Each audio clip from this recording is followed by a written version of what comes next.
Hi guys, welcome back. My name is C.S. Shantanu Mandari. I welcome you all to the Fast Track Batch and the revision series for the subject called as Secretarial Audit, Compliance Management and Due Diligence. और आप देख रहे हैं part number 12. So जैसे कि आप जानते हैं पहले के 11 पार्ट्स 11 पार्ट्स अब आप कंप्लीट कर चुके हैं और पार्ट 12 में we gonna start with the new chapter that is called as secretarial audit. यहाँ से अपनी जो बातचीत है उसको अब हम शुरुआत करेंगे, जिसके बारे में आई सपोज थोड़ी सी बात लाइक जस्ट एक वर्ड के बारे में इंटरप्रिटेशन मैंने लास्ट क्लास के एंडिंग में भी आपके सामने रखी थी. तो चलिए अब समय आ चुका है कि इस चैप्टर 9 को स्टार्ट करें और अपनी revision series in the fast track batch को आगे बढ़ाएं. तो देखिए चैप्टर का नाम सेक्रेटेरियल ऑडिट है और सेक्रेटेरियल ऑडिट एक ऐसा टॉपिक है जिसके बारे में एग्जीक्यूटिव से कहीं ना कहीं आप सुनते आ रहे होंगे कि भाई सेक्रेटेरियल ऑडिट में ऐसा होता है वैसा होता है वगैरह वगैरह. और जिन तमाम वजहों से ये टॉपिक हमेशा डिस्कशन का पार्ट बनता है वो ये कि ये एक ऐसा एक्सक्लूसिव एरिया है जो कि सिर्फ और सिर्फ only and only company secretary के पास है. कोई और प्रोफेशनल सेक्रेटेरियल ऑडिट नहीं कर सकता, राइट. तो यानी जिन जिन कंपनीज पे सेक्रेटेरियल ऑडिट के प्रोविजंस एप्लीकेबल है वहां पे डेफिनेटली सीएस की ही रिक्वायरमेंट है टू परफॉर्म दिस ऑडिट. अब ये होता क्या है, यहाँ पे उसी के बारे में बातचीत करी गई है. बताया गया है कि देखिए सेक्रेटेरियल ऑडिट एक ऐसा मैकेनिज्म है जहाँ पे rather than financial non financial या जिसको आप कंप्लायंस पर्सपेक्टिव कहते हैं वैसे देखा जाता है कंपनी की फॉर्मेलिटीज को कि कंपनी के ऊपर जो रूल्स रेगुलेशंस प्रोसीजर्स एप्लीकेबल होते हैं क्या कंपनी ने उन सभी चीजों को सही तरीके से कंप्लाई किया है या नहीं किया है. और ये सब चीजों की एक तरीके से जो इवैल्यूएशन है इन सब चीजों को जो देखने का काम है वो एक इंडिपेंडेंट पार्टी के हवाले जो है वो रख दिया जाता है और उसी को सेक्रेटेरियल ऑडिट का जो नाम है या सेक्रेटेरियल ऑडिटर का जो नाम है वो यहाँ पे दिया जाता है, जिसकी ये रिस्पॉन्सिबिलिटी कि वो हर रूल रेगुलेशन को सही तरीके से परखे और देखे कि कंपनी ने सही तरीके से उन चीजों को फॉलो किया है या फिर नहीं, जिसको आप बहुत बार कहते हैं to follow the law in letter and spirit. तो कंपनी जैसा कहती है क्या सच में वो वैसा कर रही है, एंड इफ नॉट तो क्या ऐसी चीज है जो मिसिंग है जो कि हमें जानना चाहिए. नीड फॉर सेक्रेटेरियल ऑडिट के बारे में अगर हम बात करें कि जरूरत क्या है तो मैं बोलता हूँ कि अगर हम इसको प्रायोरिटी वाइज देखें कि सबसे ज्यादा सेक्रेटेरियल ऑडिट की जरूरत किसको है या सेक्रेटेरियल ऑडिट से सबसे ज्यादा भला किसका होने वाला है, the answer is stakeholders. उसके बाद कहीं ना कहीं बाकी लोग आएंगे बिकॉज सेक्रेटेरियल ऑडिट में जो हमें पता चलता है वो ये कि कंपनी ने जो प्रोविजंस बनाए हैं जैसे कि मैंने कहा लॉ के बेसिस पे कि क्या करना है और क्या नहीं, उसको किस एक्सटेंट तक कंप्लाई किया है. अगर कंप्लाई अच्छे तरीके से किया है तो डेफिनेटली स्टेक होल्डर्स के लिए ये एक अच्छी खबर है बिकॉज उनका पैसा सेफ है. क्योंकि जो कंपनी कंप्लायंस नहीं सही से कर रही है वो तो फिर यही वाली बात है कि आज नहीं तो कल, कल नहीं तो परसों दिक्कत तो पक्का आनी ही आनी है. तो उस पर्सपेक्टिव को लेके बात जो है वो यहाँ पे कही गई है कि सबसे ज्यादा फायदा स्टेक होल्डर्स का है बिकॉज उन्हें एक पीस ऑफ माइंड मिल सकता है कि हाँ जिस कंपनी में उन्होंने पैसे इन्वेस्ट किए हैं वो कंपनी सही तरीके से चीजों को कंप्लाई कर रही है. And then the second can be the company, क्योंकि कंपनी की अपनी खुद की इमेज भी अच्छी होगी. देखो एक साफ सी बात है अपनी प्रैक्टिकल लाइफ में भी देखो, जब जैसे मैं ऐसे बताता हूँ फॉर एग्जांपल, जब किसी बच्चे के जैसे मैं हूँ आप है कोई भी है जो अच्छा काम करता है, मान लो अच्छे मार्क्स आए उसके, वो हर जगह खुद ही दूसरों को जाएगा बताएगा कि हाँ देखो मेरे अच्छे मार्क्स आए हैं, ये हुआ है वो हुआ है वगैरह वगैरह. मतलब खुद ही आगे सामने आगे चीजें बताएगा, आपको पूछना नहीं पड़ेगा, वो खुद ही हर टॉपिक में इन्वॉल्व हो जाएगा आपके साथ. मतलब सर्कमस्टांसेस एक जनरल बता रहा हूँ और हर जगह अपने बारे में बताएगा कि भाई तुम्हारे कितने हैं, सबसे पूछेगा. क्यों? क्योंकि उसको पता है कि वो एकदम मैं कहूंगा कहीं ना कहीं फ्रंट फुट पे है, वो सबसे लीड कर रहा है चीजों को लेके. यही कंपनी के साथ है. अगर कंपनी सेक्रेटेरियल ऑडिट रिपोर्ट जो आती है वो एकदम फाइन एकदम परफेक्ट आती है, so you never know company जो है हो सकता है इसके बारे में एडवर्टीजमेंट चला दे कि देखिए हम अपने क्लास में हमने अपने अपनी इंडस्ट्री में सबसे ज्यादा कंप्लाइंग कंपनी है, जिससे कि इन्वेस्टर्स का कॉन्फिडेंस और ज्यादा बूस्टअप होगा. तो ये तमाम वो चीजें हैं जो कि सेक्रेटेरियल ऑडिट से कहीं ना कहीं बेनिफिशियल के तौर पे देखी जा सकती है. डेफिनेटली सेक्रेटेरियल ऑडिट है तो ये prevention is better than cure वाला है. कुछ अगर गलतियां, ये पॉजिटिव साइड थी. अब मान लो हर कंपनी क्योंकि पॉजिटिव नहीं होती है, हर कंपनी कुछ ना कुछ गलत करती ही है, तो इन दैट केस वो जल्दी पकड़ा जा सकता है सेक्रेटेरियल ऑडिट में और उसको रेक्टिफाई किया जा सकता है. और जैसे कि मैंने कहा सेक्रेटेरियल ऑडिट करने का काम कंपनी सेक्रेटरी इन प्रैक्टिस का है, एक्सक्लूसिव एरिया है ये एरिया, और कोई मैं ऐसे कहूँ इस एरिया में और कोई एंटर नहीं कर सकता. हर वो कंपनी, सब कंपनीज को सेक्रेटेरियल ऑडिट नहीं कराना है. हर वो कंपनी जो लिस्टेड है, डज नॉट रियली मैटर उसका टर्नओवर या पेड अप या बाकी चीज क्या है, अगर वो लिस्टेड है तो सेक्रेटेरियल ऑडिट होगा ही होगा. हर वो कंपनी जो पब्लिक कंपनी है which is unlisted public company है, जिसकी पेड अप शेयर कैपिटल जो है 50 करोड़ या फिर टर्नओवर जो है 250 करोड़ से ज़्यादा है, 250 करोड़ 250 करोड़ से ज़्यादा है, या जो लोन्स वगैरह हैं वो 100 करोड़ से ज़्यादा है आउटस्टैंडिंग, तो उनको भी सेक्रेटरियल ऑडिट कराना रहेगा। ये कंपनी सेक्रेटरी जो सेक्रेटरियल ऑडिट करेंगे वो MR3 एक फॉर्मेट है, अप्रूव फॉर्मेट है, उसी में अपने रिपोर्ट जो है वो मेंबर्स को, कंपनी के जो मेंबर्स हैं उनको ये रिपोर्ट सौंपेंगे। और जैसे कि हमने प्रीवियस चैप्टर्स में भी बात करी थी, चाहे ऑडिट सेक्रेटेरियल हो, चाहे फाइनेंशियल हो, विच इज लाइक फाइनेंशियल हो, या कंप्लायंस ऑडिट हो, इससे पहले ऑडिट स्टार्ट किया जाए, अगर आपको याद हो प्रीवियस चैप्टर्स में हमने बात करी थी कुछ ऑडिटिंग स्टैंडर्ड ICSI ने बताए हैं कि ऑडिट कहाँ से शुरुआत होगा, क्या उसका स्कोप रहेगा, प्लानिंग के बारे में, तमाम चीज़ों के बारे में, वर्क पेपर, डॉक्यूमेंट्स, तो ये सब चीज़ें पहले ही तय कर ली जाएंगी कि सेक्रेटरियल ऑडिट, तो क्योंकि देखो जहाँ तक लॉज के बारे में अगर हम बात करते हैं, मैं कहता हूँ बाकी सब छोड़ो, स्टेट गवर्नमेंट की लॉज छोड़ो, फाउंडेशन से लेके अब जिसका नाम CSEET हो चुका है, आप फाइनल तक की अगर बात कर लें तब भी इतने सारे लॉज आप पढ़ते हैं जो आपको शायद, आपको, मुझे, हम सबको भी एक एक लॉ का भी, अंडर प्रोविजन तो छोड़ो, एक एक लॉ का भी शायद नाम अभी नहीं याद हो। अब अगर एकदम अभी आप एग्जीक्यूटिव पास करके आए हैं तो एक अलग बात है, but over the period of time आप थोड़ा थोड़ा हल्का हल्का याद रख पाएंगे कि हाँ मैंने ये चीजें पढ़ी थी, बट एग्जैक्टली उन चीजों का याद कर पाना मुश्किल है। तो सोचो जिन चीजों को हम पढ़ के आए हैं उन्हीं को कुछ साल में हम भूल जाते हैं, तो फिर लॉस की अगर बात करें तो वो तो जैसे मैंने बताया था एक समुंदर है, उसकी गहराई जितना आप जाते जाएंगे वो और गहरा होता जाएगा। तो ये पहले से तय कर लेना है कि किस तरीके से, किस एक्सटेंट तक सेक्रेटरियल ऑडिट का स्कोप रहेगा। जहां तक सेक्रेटरियल ऑडिट की बात करी जाती है in terms of the LODR जो रेगुलेशंस है उसके हिसाब से, जो ऑडिट श्री उदित कोटक कमेटी की रिकमेंडेशन पे था, तो उन्होंने यही कहा था कि भाई जो सेक्रेटरियल ऑडिट है वो सारी लिस्टेड कंपनीज के लिए कंपलसरी कर देना चाहिए, जो कि अब हो ही चुका है।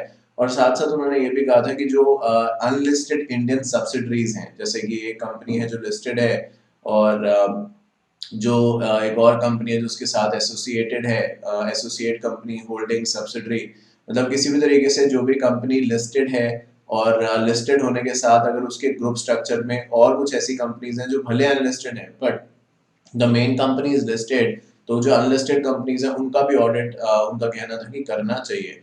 इवन इस चीज को ध्यान में रखते हुए एक प्रोविजन भी आता है जिसके बारे में आपने शायद पहले बात भी सुनी होगी कि private company deem to be public. इसका मतलब ये कि अगर एक कंपनी है जो कि पब्लिक कंपनी है, उसका नाम हम मान लेते हैं ए लिमिटेड है फॉर एग्जाम्पल, ठीक है। अब एक कंपनी है जिसका नाम बी प्राइवेट लिमिटेड है, सो एक कंपनी है A limited, definitely public company है, दूसरी कंपनी है बी प्राइवेट लिमिटेड, वो डेफिनेटली प्राइवेट कंपनी है। पर अगर ये जो ए लिमिटेड है इसने majority shares B private limited के एक्वायर कर लिए हैं, तो ये बी प्राइवेट लिमिटेड जो होगा ये deem to be public company की मानी जाएगी, भले ही अपने आर्टिकल्स में, अपने मेमोरेंडम में तमाम जगहों पे प्राइवेट लिमिटेड का वर्ड यूज करे, बट स्टिल इसको डीम टू बी पब्लिक माना जाएगा। तो हर, ऐसे कह दीजिए, हर वो कंपनी, हर वो प्राइवेट कंपनी जिसका मेजॉरिटी शेयर्स एक पब्लिक कंपनी ने एक्वायर कर रखा है, वो प्राइवेट कंपनी अपने आप को प्राइवेट तो कह सकती है, बट कहीं ना कहीं जो कंप्लायंसेस होंगे उसको पब्लिक कंपनी वाले जो होंगे वो फुलफिल करने पड़ेंगे। तो उसको लेके भी बात यहाँ पे करी गई है कि सिर्फ हम ये ना सोचें कि भाई सेक्रेटरियल ऑडिट का जो स्कोप है वो सिर्फ लिस्टेड कंपनी है, जो ऊपर थ्रेशोल्ड हमने लिमिट सुनी उसी तक रखा जाए। ये जो होल्डिंग कंपनी है, सब्सिडरीज कंपनी है, स्पेशली जो लिस्टेड कंपनी से कंसर्न है, या जैसे कि आपने अभी पढ़ा डीम जो एक प्राइवेट कंपनी है वो deem to be the public company, उन सभी पे कहीं ना कहीं एप्लीकेबल किया जाए, तभी उनका कहना था कि जो कंप्लायंस का एक्चुअल मीनिंग है वो सामने आ पाएगा। और उसी को ध्यान में रखते हुए होल्डिंग और सब्सिडरी के बारे में बातचीत यहाँ पे करी गई है। आई एम श्योर आप इस वर्ड को, इन टर्म्स को बहुत समय से सुनते आ रहे हैं। जनरली होल्डिंग एंड सब्सिडरी का रिलेशन, जनरली, अभी तो इसकी डेफिनेशन बहुत बड़ी हो चुकी है, बट जनरली अगर हम बात करें तो अगर एक कंपनी ने दूसरी कंपनी में मेजॉरिटी स्टेक एक्वायर कर रखा है, तो जिस कंपनी ने स्टेक एक्वायर किया है वो होती है होल्डिंग, और जिसमें मेजॉरिटी स्टेक एक्वायर किया है वो होती है सब्सिडरी, है ना। तो जैसे अगर एक कंपनी है जिसका नाम ए है और एक कंपनी है जिसका नाम बी है, पब्लिक प्राइवेट बात की बात है क्योंकि होल्डिंग सब्सिडरी तो वैसे ही रहता है, वो बदलता नहीं है। तो अगर ए कंपनी ने बी के अंदर 51% शेयर्स एक्वायर कर लिए, तो ए कंपनी हो जाएगी होल्डिंग कंपनी, और जो बी हो जाएगी वो हो जाएगी सब्सिडरी ऑफ ए, इस तरीके से, है ना।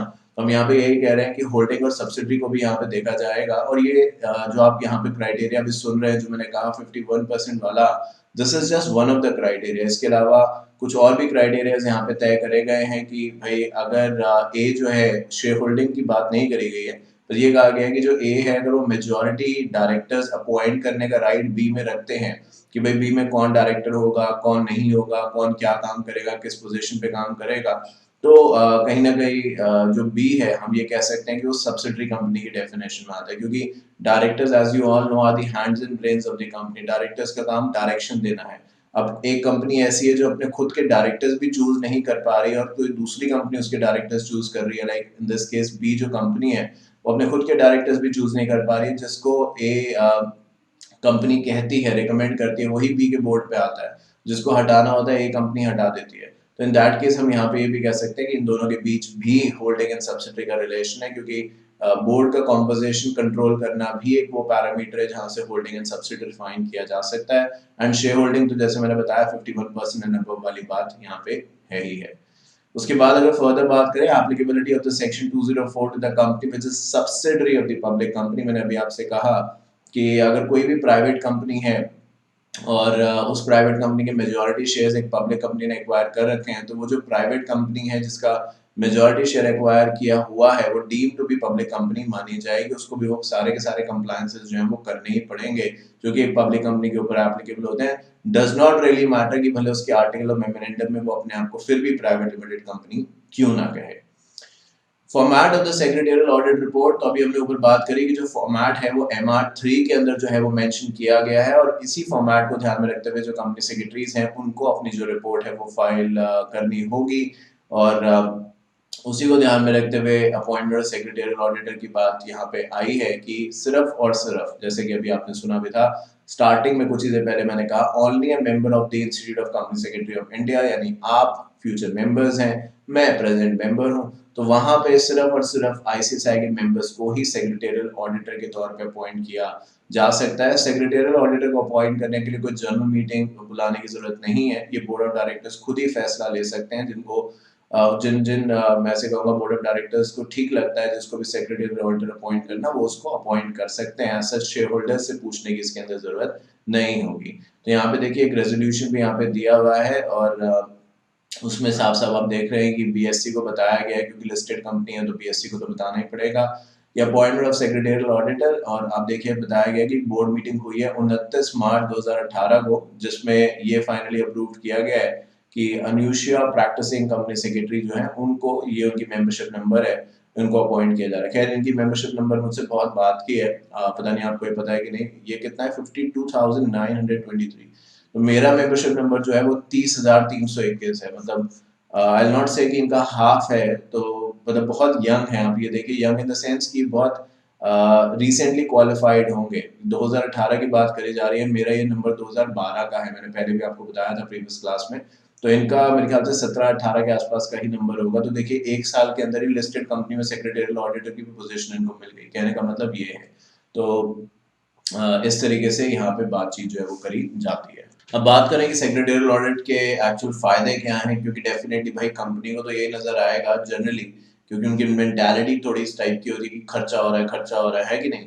तो उनको फायदे समझा देते हैं। यहाँ पे एक वॉरेन बफेट ने, I am sure Warren Buffett को आप जानते होंगे, उन्होंने कोटेशन लिखी है जो आप पढ़ भी सकते हैं, बट आपके लिए पढ़ के भी सुना देता हूँ। तो कहते हैं it takes 20 years to build a reputation and 5 minutes to ruin it। ruin it मतलब जैसा आप जानते हैं खराब करना, स्पॉइल करना। If you think about this then you will definitely do things differently. तो खुद समझ आ गया होगा, सिंपल कोटेशन है कि भाई सालों साल लग जाते हैं रेपुटेशन बनाने के लिए और खराब करने में सिर्फ 5 मिनट लगते हैं। अगर इस बारे में सोचेंगे कभी भी गलत काम करने से पहले, तो शायद गलत काम आप नहीं करेंगे, है ना। तो उसी के बारे में बात करते हुए आप बेनिफिट समझ लीजिए कि क्या है। वैसे तो बड़ी सिंपल सी बात है कि अगर, जो हमने ऊपर भी कहा, मैंने आपको स्टार्टिंग में ये समझा दिया, तो टॉपिक अब आया है कि अगर सेक्रेटरियल ऑडिट रिपोर्ट की अच्छी आती है, मतलब कंप्लाइंट दिखती है कंपनी, तो ये कंपनी के लिए तो बात की बात है, स्टेक होल्डर्स के लिए बहुत ज्यादा कॉन्फिडेंस की बात है। और स्टेक होल्डर्स का कॉन्फिडेंस मतलब लिस्टेड कंपनी अगर है तो यानी stock market confident. Stock market confident मतलब डेफिनेटली शेयर का प्राइस ऊपर जाना। तो ये कुछ फैक्टर्स हैं, तमाम ऐसी चीजें हो सकती हैं जो आपके फेवर में आनी शुरू हो जाएंगी जैसे ये पता चलेगा कि आपकी कंप्लाइंस जो रिपोर्ट है वो एकदम सही है, उसमें कोई ऐसा मेजर दिक्कत नहीं है। थोड़ा प्लस माइनस हर जगह चलता ही चलता है और वो होना भी चाहिए, क्योंकि एकदम आप सब कुछ सही बताएंगे तो ये भी डाउट लगता है कि यार ऐसे कैसे हो सकता है, इतनी बड़ी कंपनी कोई वो नहीं है। तो थोड़ा प्लस माइनस चलता है, बट मेजरली कुछ ऐसा नहीं होना चाहिए। तो वही बात जो है वो यहाँ पे करी गई है कि अगर सेक्रेटरियल ऑडिट रिपोर्ट जो है वो ठीक आती है, उसमें कोई ऐसी दिक्कत नजर नहीं आती है, तो कंपनी के जो गोल्स हैं, जो स्ट्रक्चर्स है, कहीं ना कहीं उसके लिए अच्छा है और कंपनी आगे प्रोग्रेस जल्दी कर सकती है.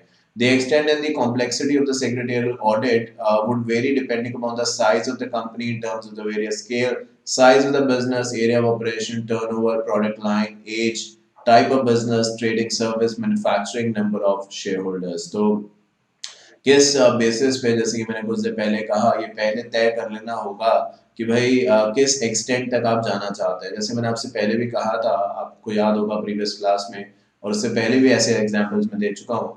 आपने कोई कैब बुलाई, टैक्सी बुलाई और आप उसमें बैठ गए. आप बताएंगे ना बैठने के बाद कि आपको कहाँ जाना है, नहीं तो आप कहें कि चलो भाई चलो, चल पड़ो आगे. तो वो पूछेगा जरूर कि सर कहाँ जाना है, बिकॉज उसके हिसाब से वो डायरेक्शन लेगा, है कि नहीं. गूगल मैप पे सेट करेगा या जो भी है, वो डायरेक्शन तो उसी हिसाब से लेगा. अब अगर आप बस बैठ जाएंगे, कहेंगे कि भाई अब मुझे सेक्रेटरियल ऑडिट कराना है, तो ये तो सवाल उठेगा ही ना कि सर कहाँ, किस एक्सटेंट तक आप जाना चाहते हैं. तो आप एक ऐसा कह दीजिए कि जितने भी लॉज एप्लीकेबल होते हैं, जितने भी, उन सभी को इंक्लूड कर लीजिए सेक्रेटरियल ऑडिट में. तो ठीक है, फिर ये कंपनी सेक्रेटरी की जिम्मेदारी है कि वो ये पहले पता लगाए कि लॉज एप्लीकेबल आपकी कंपनी के ऊपर होते क्या हैं, फिर ही तो चेक करेगा. वो पहले ये तो पता लगाए कि क्या चेक करना है, तभी फिर चेक करेगा, क्रॉस चेक करेगा वो. पर अगर आप कहते हैं नहीं, हमारी कंपनी में कंपनीज एक्ट है, फेमा है, और क्योंकि अगर लिस्टेड नहीं है, लिस्टेड होगी तो सेबी के भी नॉर्म्स होंगे, और दो तीन और एक्ट्स का नाम आप बता देते हैं कि ये चेक करना है, तो कंपनी सेक्रेटरी उतना ही चेक करेगा. तो पहले से स्कोप डिफाइन हो जाएगा, तो आई थिंक इजी हो जाएगा दोनों के लिए, ऑडिटर के लिए भी, सेक्रेटरी ऑडिटर के लिए भी, ऑडिटिंग के लिए भी, कि किस एक्सटेंट तक आपको जाना है. अदरवाइज जैसे कि मैंने आपसे पहले भी कहा, ये उन एरियाज में से कुछ है जहाँ पे आप कभी भी ये नहीं कह सकते कि मैं एंड तक पहुंच गया हूँ. लॉज ऐसे हैं, चलते जाइए, मिलते ही जाएंगे. हर चीज के लिए लॉज हैं, बट हमें ये देखना है कि हमने वो चीज करी भी है या नहीं करी है. नहीं करी है तो फिर उसका ऑडिट रिपोर्ट में लिखने का मतलब क्या है, एप्लीकेबल ही नहीं है हमारे पे. तो खैर यहाँ पे बात जो है वो फर्दर करी गई है कि अगर पढ़ लेते हैं थोड़ा. Dispensing with these independent secretarial audit report could lead to significant problem for the company and the stakeholders.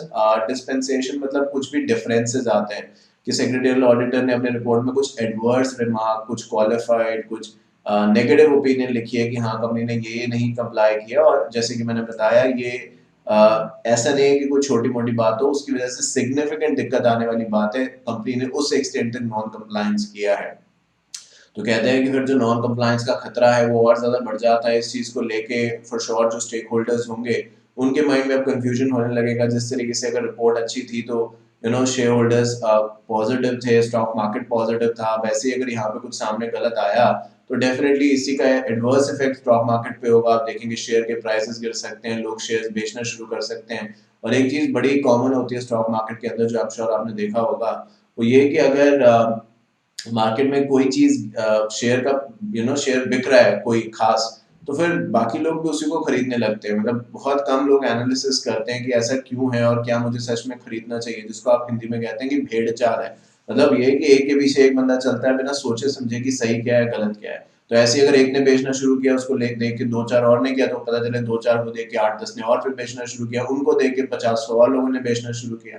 तो ये अननेसेसरी दिक्कत आपके लिए लेके आ सकता है. तो यही बात जो है वो यहाँ पे कही गई है. और फर्दर लिखा गया है, the risk of non compliance with these many laws and regulation include, ये सब चीजें दिक्कत में आप आ सकते हैं, फाइन पेनल्टी लग सकती है. कहीं ना कहीं जो लीगल एक्शंस है वो कंपनी पे स्टार्ट किए जा सकते हैं लेने के लिए. तो ये सारी बातें जो है वो यहाँ पे कही गई हैं. जो स्टेक होल्डर्स को फायदा है वो प्रमोटर्स को फायदा है, क्योंकि वो प्रमोटर्स जो है उन्होंने कंपनी सेटअप करी है और डेफिनेटली कंपनी चलाई है. तो अगर सब कुछ सही रहता है तो इसमें किसकी आप बढ़ाई करेंगे, प्रमोटर्स की करेंगे, मैनेजमेंट की करेंगे, तो चाहे वो इंडिपेंडेंट डायरेक्टर हो, एग्जीक्यूटिव हो, कुछ भी हो, सभी के लिए अच्छी बात है.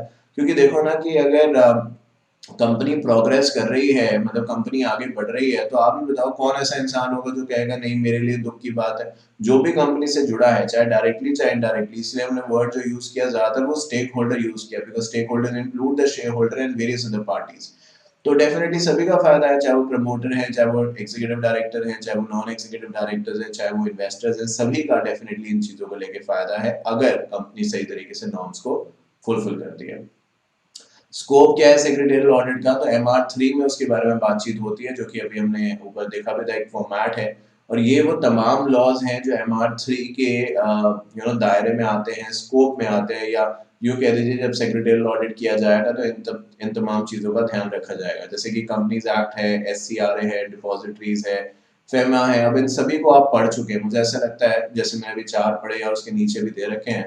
तो आई एम श्योर ये सब बातें, कंपनीज एक्ट तो एक ऐसी चीज़ है जो आप CSEET फाउंडेशन शायद होगा उस समय जब आप कर रहे थे, या CSEET जो भी था, तो वहाँ पे भी आपने इसका ग्लिम्स पढ़ा होगा, एग्जीक्यूटिव में इसको और ब्रॉड तरीके से इंटरप्रेट किया।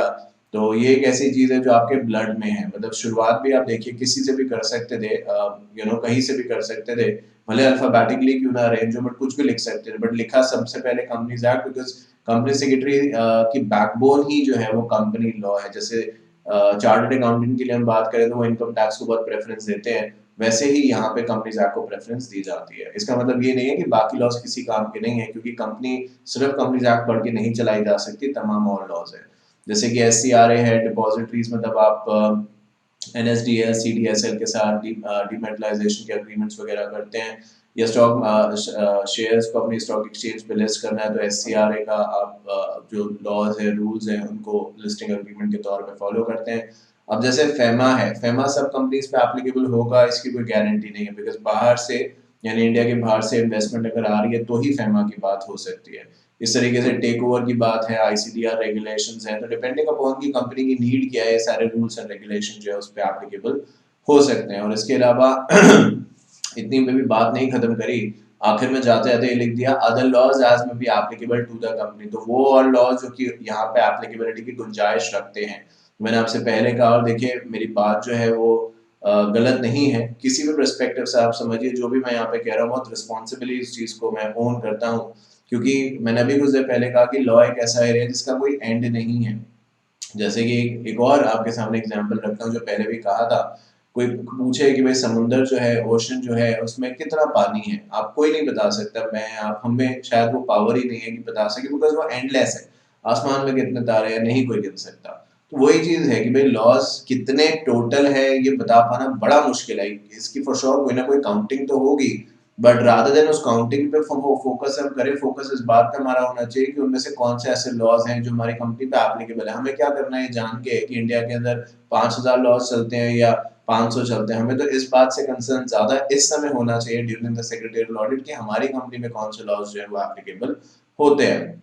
इन्हीं चीज़ों को ध्यान में रखते हुए ICSI ने कुछ सेक्रेटरियल स्टैंडर्ड्स इशू किए हैं, जो कि SS1 SS2 काफ़ी पॉपुलर हैं, बहुत समय से आप एप्लीकेबल हो चुके हैं, सेटल डाउन हो गए हैं। जबकि तमाम और डिविडेंड्स को लेके SS3 जो है, तो SS1 is for the board meeting, SS2 is for the general meeting, 3 is for the dividend, then register records, minutes, transmission of shares, तमाम तरीके के सेक्रेटरियल स्टैंडर्ड इशू हुए हैं। ये कुछ उन्हीं लाइंस पे है, जैसे कि अकाउंटिंग स्टैंडर्ड जो ICAI इशू अब तो बहुत समय से वो कर रहा है और उसके अंदर चेंजेस हो चुके हैं, पर इसी तरीके से सेक्रेटरियल स्टैंडर्ड करने का, जो इशू करने का पूरा मैं कहूँगा बेसिकली रिस्पॉन्सिबिलिटी वो ICSI पे, और धीरे धीरे आप देखते जाएंगे कि ये स्टैंडर्ड्स जो अभी कुछ ड्राफ्ट फॉर्म में है, कुछ एप्लीकेबल हो चुके हैं, सारे ही एप्लीकेबल हो जाएंगे, और अभी 10 तक हम पहुंचे हैं तो डेफिनेटली आगे भी निकलेंगे धीरे धीरे, और ये सारे के सारे कंपनीज पे धीरे धीरे एप्लीकेबल करे जाएंगे। तो सेक्रेटरियल स्टैंडर्ड जो ICSI इशू करता है उसको कंपनीज को कंप्लाई करना पड़ेगा, उसी के तौर पे मीटिंग्स हैं, चाहे नोटिस है, वो सारी चीज़ें करी जाएंगी, चाहे वो कंपनी लिस्टेड है चाहे वो अनलिस्टेड है। ऐसा कहीं नहीं है कि सेक्रेटरियल स्टैंडर्ड जो है जैसे कि SS1 या SS2 एक्सेट्रा वो सिर्फ लिस्टेड कंपनीज पे, ऐसा नहीं है। एवरी कंपनी मीन्स चाहे वो पब्लिक है चाहे वो प्राइवेट है। हाँ, अब अगर 1% कंपनी है तो वो एक एग्जेम्प्ट कंपनी है, अब उसमें क्या AGM होगी और क्या नोटिस इशू किया जाएगा, खुद ही आप सोचिए, एक ही इंसान है वो अपने आप को नोटिस थोड़े देगा। अगर आप ऐसे प्रोविजन लिखते हैं तो I think it is a wastage of time. एक बंदा अपने आप को क्या नोटिस देगा कि खुद ही नोटिस दे और खुद ही को नोटिस दे, डज नॉट मेक सेंस। तो वो एक अलग बात है, वो एक एक्सेप्शनल कंडीशन है, but other than that every company has to comply the provision of the secretarial standard. Further कहते हैं, further also the secretarial standard require reporting on whether the board of the directors of the company is duly constituted with proper balance of the executive, non-executive, independent directors. The changes in the composition of the board of directors took place during the year under review.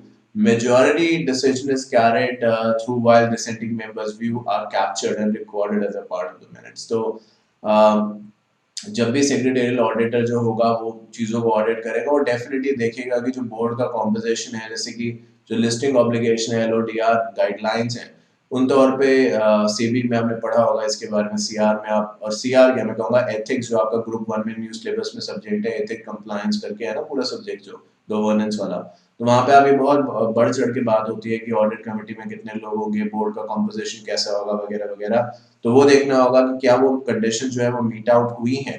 जो board है क्या साल भर में उसके composition में कैसे बदलाव आए, कितने लोग गए, कितने लोग आए, जो लोग किसी डिसीजन से नहीं मान रहे थे, क्या मिनट्स में उनकी बात भी लिखी गई, या बस ये लिखा गया कि हाँ ये डिसीजन पास हो गया, या ये भी लिखा गया कि ये डिसीजन पास हुआ और इतने लोगों ने डिसएग्री किया और इतने लोगों ने एग्री किया। आई थिंक वो ज्यादा बेटर रहेगा। तो किस तरीके से बुक्स ऑफ अकाउंट्स के अलावा बाकी जो चीजें हैं जो कि सेक्रेटरियल ऑडिट के तौर पे एक सीएस को चेक करनी है, वो किस तरीके से मेंटेन करी गई है, ये भी यहाँ पे देखा जाएगा। सेक्रेटरियल ऑडिट के बारे में फर्दर बात करते हुए इसको एक गुड कॉर्पोरेट गवर्नेंस के पर्सपेक्टिव से भी जोड़ा जा सकता है, जहाँ पे आप ये देखते हैं कि कंपनी जो है वो किस तरीके के रूल्स रेगुलेशन फॉलो कर रही है। बिकॉज अगर एक कंपनी कंप्लाइंट कंपनी बनती है, तो मैं ऐसे कहूँगा कहीं ना कहीं एक पॉजिटिव मैसेज जाता है टू दी सोसाइटी की कंपनी जो है वो जिस तरीके से उसने रूल्स का ख्याल रखा है। क्योंकि रूल्स अगर आप देखिए, लॉज हैं, रूल्स हैं, वो कभी भी नुकसान के बारे में बात नहीं करते। वो इसीलिए बनाए गए हैं जिससे कि नुकसान ना हो, है ना, रिस्क ना हो या कम से कम हो। तो अगर कंपनी उन सब चीजों को फॉलो कर रही है तो कहीं ना कहीं एक इम्प्लाइड तरीके से अपनी इंटेंशन दिखा रही है कि कंपनी इन्वेस्टर्स को लेके, स्टेक होल्डर्स को लेके सीरियस है, वो कभी भी कोई नुकसान उन्हें नहीं होने देगी। एटलीस्ट ये कहीं कहीं नहीं जा रही बात, बट जिस तरीके की कंपनी के एक्शंस हैं, जिस तरीके से वो सीरियसनेस दिखा रही है सेक्रेटरियल ऑडिट के दौरान, या जिस तरीके से उसने डॉक्यूमेंटेशन मेंटेन किया, उससे काफी कुछ अपने आप ही साबित जो है वो हो जाता है। अपॉइंटमेंट ऑफ सेक्रेटरियल ऑडिट की बात यहाँ पे कर रहे हैं, तो वो ऊपर हम बात कर चुके हैं कि बोर्ड मीटिंग में बोर्ड रेजोल्यूशन के जरिए उसके रेफरेंस से सेक्रेटरियल ऑडिटर को अपॉइंट किया जा सकता है। मैंने आपको ऊपर दिखाया भी था जहाँ पे मेंबरशिप नंबर की बात भी हमने करी थी। अब जब भी सेक्रेटरियल ऑडिटर अपॉइंट हो रहा है, अगर उस कंपनी में पहले ही कोई सेक्रेटरियल ऑडिटर है और बोर्ड जो है ये उसकी मर्जी है कि वो किसको अपनी ये पोजीशन ऑफर करता है कि नहीं। आप जरूर कह सकते हैं कि सर मैं सेक्रेटरियल ऑडिटर बनने के लिए तैयार हूँ, बट कंपनी का बोर्ड क्या आपको सेक्रेटरियल ऑडिट मानने के लिए भी तैयार है? बिकॉज तमाम चीजें इस पे मैं कहूँगा कहीं ना कहीं डिपेंड करती हैं। जैसे कि एक्सपीरियंस हो सकता है, पर उसके अलावा रेम्यूनरेशन हो सकती है, स्किल्स हो सकती हैं, है ना, तमाम तरीके की बातें हैं। तो अगर कोई एक ऐसी कंपनी जिसमें पहले कोई सेक्रेटरियल ऑडिटर था पिछले साल, और इस साल बोर्ड ने फैसला किया है कि उसको वो चेंज करेंगे और किसी और को अपॉइंट करेंगे, तो as per the ICSI protocol, आपको याद होगा प्रोफेशनल मिसकंडक्ट के बारे में हमने प्रीवियस चैप्टर्स में बात करी थी, जो नया सेक्रेटरियल ऑडिटर है उसे पुराने सेक्रेटरियल ऑडिटर को लिख के ये देना होगा कि आपकी कंपनी ने मुझे सेक्रेटरियल ऑडिटर बनाने का फैसला किया, उन्होंने मुझे अप्रोच किया है, तो आपको कोई दिक्कत तो नहीं है इस चीज को लेके। तो ऐसा जो नया सेक्रेटरियल ऑडिटर है वो पुराने को लिख के पूछेगा। पुराना सेक्रेटरियल ऑडिटर देखिए, काम अगर किसी के पास से भी जाएगा तो उसको तो थोड़ा दुख लगेगा कि यार ये तो मेरा क्लाइंट था, वो तो ठीक है, बट वो ये रीजन जो हम कह रहे हैं कि कोई दिक्कत हो तो बताइए, तो पुराना ऑडिटर ये नहीं कह सकता कि नहीं ये तो मेरा क्लाइंट है, आपने कैसे ले लिया, ये नहीं। जो उससे पूछा जा रहा है वो ये पूछा जा रहा है कि भाई इन्होंने मुझे अपॉइंट किया है, क्या कोई रीजन तो नहीं है कि भाई इन्होंने आपको छोड़ दिया, मुझे अपॉइंट किया। जैसे कि मैंने पहले एक बार जिक्र किया था, क्या पता ऐसा हो कि कंपनी ने पुराने सेक्रेटरियल ऑडिटर के पैसे नहीं दिए, फीस नहीं दी, अब वो पैसे मांग रहा है, उसने काम बंद कर दिया, तो इसलिए वो नए ऑडिटर को ढूंढ रहे हैं, कुछ भी हो सकता है ना। तो इसीलिए ये चीज जो है वो करी जाती है। और जो कंपनी है वो सेक्रेटरियल ऑडिटर को एक लेटर ऑफ अपॉइंटमेंट इशू करेगी, जैसे कि आप जब आपकी भी नौकरी लगेगी, जो भी बच्चे जॉब करेंगे, क्योंकि कुछ लोग कहते हैं कि वो प्रैक्टिस करेंगे, तो ये अपनी अपनी कॉल है। तो जहाँ पे भी आप जॉब करेंगे वहाँ पे आपको एक अपॉइंटमेंट लेटर मिलेगा और उसमें terms and condition including the salary component जो होगा, उसका डिवीजन एक्सेट्रा, वो सब लिखा जाएगा। जैसे ही अपॉइंटमेंट लेटर मिलता है, सबसे पहला स्टेप जो है सेक्रेटरियल ऑडिटर के पर्सपेक्टिव में वो होती है प्रिलिमिनरी मीटिंग, जो आप यहाँ पे देख भी सकते हैं। नाउ प्रिलिमिनरी मीटिंग होती क्या है, जैसे कि नाम से समझ में आ रहा है, ये ऑडिट अभी स्टार्ट नहीं हुआ है और अभी दूर है थोड़ा ऑडिट स्टार्ट होने में। बट पहले सेक्रेटरियल ऑडिटर जो है, जो कंपनी का मैनेजमेंट है, वो आपस में मिलते हैं, बैठते हैं, और जैसे कि मैंने आपसे पहले कहा, वो एक स्कोप को लेके बातचीत करते हैं कि कहाँ तक हमें जाना है और किस एक्सटेंट तक इस ऑडिट को कवर करने की बात करनी है। फिर जब ये तय हो जाता है तो फिर कहीं ना कहीं जो ऑडिट स्टाफ है सेक्रेटरियल ऑडिटर के साथ, जो सीएस ट्रेनीज होते हैं, क्योंकि जो मेन सीएस होगा वो तो खुद ऑडिट नहीं करेगा, डेफिनेटली वो अपने ट्रेनीज को भेजेगा, और जहाँ पे दिक्कत आएगी डेफिनेटली वो जो CS है वो अपने ट्रेनिंग्स की मदद करेगा, है कि नहीं? ऐसे ही होता है, फाइनेंशियल ऑडिट भी होता है। सुना नहीं कि CA जो होते हैं वो, आप में से जो लोग CA हैं या जो कर रहे हैं वो जानते भी हैं और बाकियों ने भी सुना होगा कि भाई CA आर्टिकल जो होते हैं उनको ऑडिट के लिए भेजा जाता है, फिर जो भी बातचीत होती है वो अपने प्रिंसिपल को बताते हैं, अपने सर को बताते हैं, सीनियर को बताते हैं, और फिर सीनियर जो है वो कंपनी के मैनेजमेंट से बात करता है। तो यही चीज़ यहाँ पे भी है, और उनको बता दिया जाता है कि जो CS ट्रेनी है, अगर सेक्रेटरियल ऑडिट की बात करें कि भाई कहाँ तक आपको ऑडिट करना है, क्या देखना है, क्या नहीं देखना है, ये सब बातें यहाँ पे कही गई हैं। टेस्टिंग, इंटरव्यू एंड एनालिसिस, तो कहा गया है कि जो सेक्रेटरियल ऑडिटर है may use a variety of tools and technology to gather the information about the company operation. The secretarial auditor should determine whether the control identified during the preliminary review are operating properly in the manner described by the company. तो अब जो ऊपर हमारे discussion हो चुके हैं कि क्या करना है, क्या नहीं करना है, क्या स्कोप है, क्या एक्सटेंड है, उसके बारे में अब यहाँ पे बातचीत जो है वो आगे बढ़ाई जाती है और देखा जाता है कि क्या कंपनी ने जो कहा था, जैसे कि कंपनी ने कहा था हम आपको ये डॉक्यूमेंट्स प्रोवाइड करेंगे, क्या कंपनी ने वो सब चीज़ें प्रोवाइड कर दी हैं, क्या अब हम सिचुएशन पे आ चुके हैं कि कहीं ना कहीं हम एनालिसिस को शुरू करें या कुछ अभी भी कमी पेशी रह गई है, थोड़ा प्लस माइनस रह गया है। ये सब चीज़ें जो है वो डिस्कस करी जाएगी और उसके बाद फिर सेक्रेटरियल ऑडिट जो है, ऑडिट करने के बाद अपनी रिपोर्ट जो होगी वो MR3 में कंपनी के मेंबर्स को एड्रेस करेगा, जिसमें वो डेफिनेटली ये बताएगा कि कंपनी के कौन से रूल्स एप्लीकेबल होते हैं और जो रूल्स एप्लीकेबल होते हैं उनमें से कौन से ऐसे रूल्स हैं जो कंपनी ने सही तरीके से कंप्लाई नहीं किए हैं, या जैसे कि हमने पहले बात करी थी, अगर ऐसा है कि भाई कंपनी ने कंपनी सेक्रेटरी को सही या प्रॉपर इन्फॉर्मेशन नहीं दी है, तो कंपनी सेक्रेटरी लिख देगा कि मैं लिमिटेड रिव्यू कर रहा हूँ बिकॉज मेरे पास पूरे कागज नहीं मिले, पूरे डॉक्यूमेंट्स नहीं मिले, तो मैं ये नहीं कह सकता कंपनी सही तरीके से पर्टिकुलर लॉ को फॉलो कर रही है नहीं, क्योंकि मुझे पूरे कागज मिले नहीं है। तो एज अ केस में भी ये सब सिचुएशंस मैं आपको बता रहा हूँ, मैं ये नहीं कह रहा कि ऐसा होगा या ऐसा नहीं होगा, ये डिपेंड करेगा कि हमारे सामने फैक्ट्स क्या है, सिचुएशंस क्या है। वेरिफिकेशन ऑफ कंप्लायंसेस के बारे में बात करें तो compliance under the companies act के तौर पे बात करी गई है। जैसे कि मैंने अभी आपसे कहा भी था कि कंप्लायंस जो कंपनीज एक्ट के अंदर है वो सबसे ज़्यादा एक्सटेंसिव है और सबसे पहले उनको डील आउट किया जाता है, बिकॉज जहाँ तक लिस्टिंग ऑब्लिगेशन की बात है, फेमा की बात है, ICDR की बात है, तमाम और चीज़ों की बात है, वो तो एप्लीकेबल हो भी सकती है और नहीं भी, क्योंकि जहाँ तक इन चीज़ों का सवाल है कि फेमा का है या बाकी चीज़ों का है, वो तो एक एक एड ऑन चीज़ है। फेमा की एप्लीकेबिलिटी आप खुद ही जानते हैं तभी होगी जब बाहर से आपने पैसा लिया, जब पैसा ही नहीं लिया तो किस बात की एप्लीकेबिलिटी।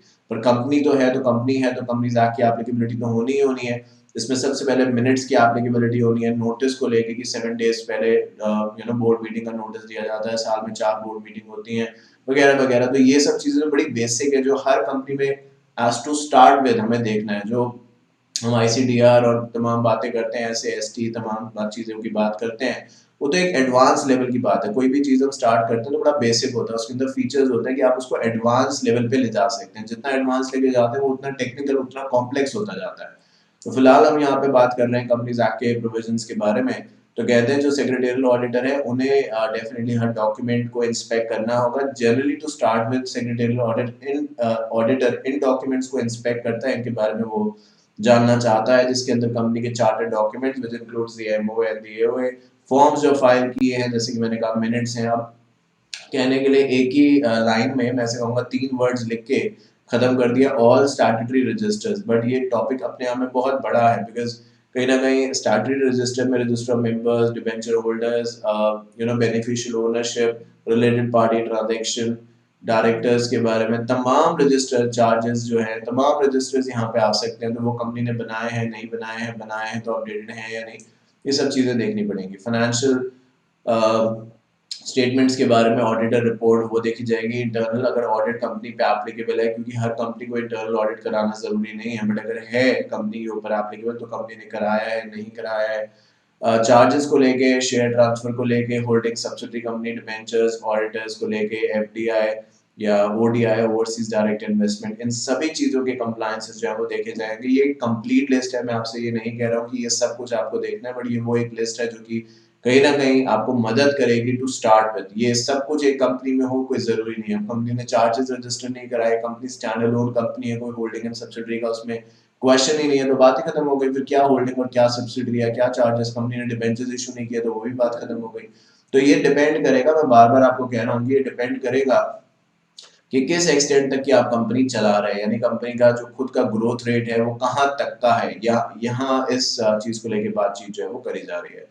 तो आगे बात करते हैं कंप्लायंस अंडर। अब एक एक चीज को अगर डिटेल में थोड़ा सा समझे, SCRA जो है आप जानते हैं कि सिक्योरिटी कॉन्ट्रैक्ट रेगुलेशन के बारे में, कि जब भी कोई कंपनी अपने सिक्योरिटीज को लिस्ट करती है तमाम तरीके के इंटरमीडियरीज को अपने साथ में इन्वॉल्व करती है ना, तो उनके साथ अलग अलग अग्रीमेंट्स करती है। तो वो अग्रीमेंट्स हुए हैं तो अग्रीमेंट्स की कॉपी कहाँ पे है, क्या वो अग्रीमेंट इन्फोर्स है, एक्सपायर तो नहीं हो गए हैं, या अगर इन्फोर्स हैं और एक्सपायर्ड भी नहीं हुए हैं तो क्या कंपनी उन्हीं टर्म्स को फॉलो कर रही है जो उस एग्रीमेंट में लिखे हैं, या कुछ अलग कर रही है in terms of the payment etcetera, ये सब चीजें देखी जाएंगी। डिपॉजिटरीज को लेके बात करते हैं तो यहाँ पे हम लोग NSDL, CDSL इन चीज़ों को लेके जो बातचीत है वो करी जाती है।